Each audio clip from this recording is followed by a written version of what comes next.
Okay, gagawa tayo ngayon ng t-shirt design, no?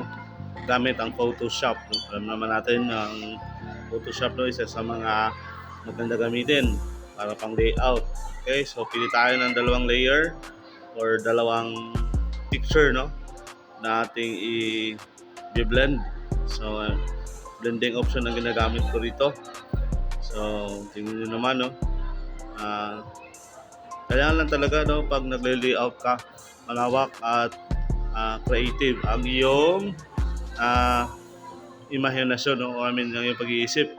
Kasi siyempre, halimbawa niya, no, paano mo uh, gustong ipakita or i-project, no, sa iyong uh, tawag nito, layout or design, no. Ayan. So, ang lalagay ko rito ay district meat.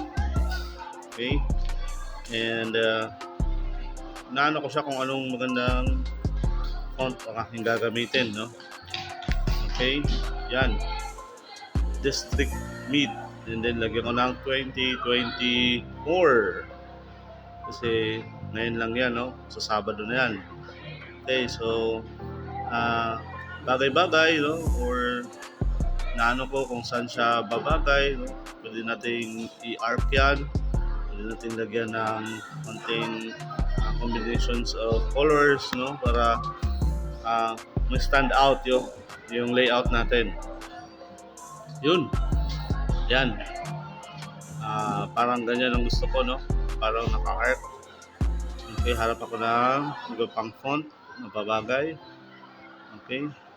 So, tingin ko parang medyo may mali or parang ayaw ko ng ganyan. So, ilagay ko ng arc, no. Bagay-bagay, no. Yan. Much better. So, nilakihan ko yun para tapos tinanggal ko yung ano sa likod. Okay. Hanap ako gusto ko ng ribbon, no, or splash kaya para magkaroon ng effect yun. Nilagay ko siya doon sa background, no, ng aking nilagay na District Meet 2024. Okay.